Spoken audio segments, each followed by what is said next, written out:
ერთი თემა, რაზეც მინდა უცებ მოკლედ გითხრათ, ძალიან გახშირდა ჰიპერტონული დაავადებები, ანუ წნევის აწევა და ძალიან გახშირდა გულის რითმის დარღვევები და რითმთან დაკავშირებული პრობლემები, ხო, არითმიები, ექსტრასტოლები, ხო, ტახიკარდიები და ასე შემდეგ. და ესე იგი ძალიან ბევრი ადამიანი მიკავშირდა და მეუბნება, რომ ესე იგი ხვდებიან კარდიოლოგიურ განყოფილებებში, იქ ესე იგი რაღაცა მკურნალობას უტარებენ, მაგრამ ჯამში ეუბნებიან, რომ ამას შეიძლება შედეგი არ გამოიღოს და თავაზობენ სპეციფიურ, ასე ვთქვათ, ოპერაციას, აბლაციას, ანუ ნიშნავს, რომ ეს რითმის დარღვევის უბანი სადაც არის, რაც იწვევს, ესე იგი იმის რაღაცა მოწვის, ასე კლეხურად ყვები, მოწვის პროცედურას, ანუ იქ ლაზერით მოიწვებაო, ეუბნებიან და მოკლედ ეს რითმი აღდგებაო.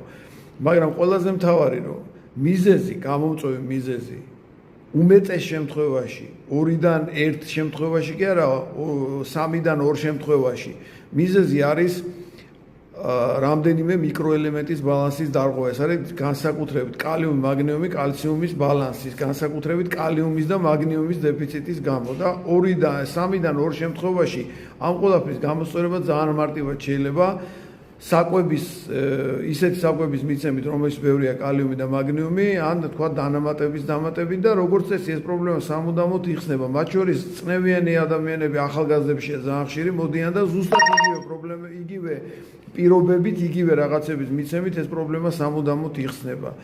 ეს მინდოდა აუცილებლად, იმიტომ რომ არ შეიძლება ასე, რომ ყველა შესთავაზო ეს აბლაცია, ეს არ არის ესეთი მარტივი პროცედურა, მე იმას თავის გართულებებიც აქვს, თანაც რატო უნდა გააკეთო ასე, თუნდაც იმ მოსაზრებით, რომ აბლაციის შემდეგ პრობლემა ხო მოხსნილი არ იქნება, როცა ოპერაციას უკეთებენ ადამიანები, ყვებას ხო არ ცვლიან, კალიუმის, მაგნიუმის დეფიციტი ისევ რჩება, ანუ რეციდივის, არითმიების, ჰიპერტონული დაავადებების ისევ რჩება.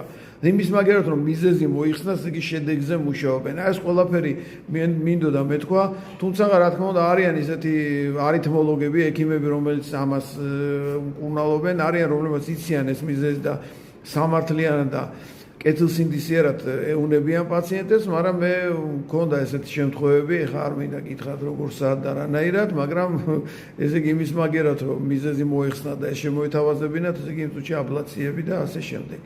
ამიტომ გთავაზო, თუ ესეთი პრობლემა გააქვთ, რაღაც წნევები გააქვთ, რაღაც რითმის დარღვევები გააქვთ, რაღაც აფორია ქება, ხანდახან შიშებს იწვევს ეს რითმის დარღვევა, არ არის პრობლემა, მობრძანდით და ამ ყველაფერს უცებ მოგიხსნით. აი ეს რისი თქმაც მინდოდა. მადლობთ, ნახვამდის.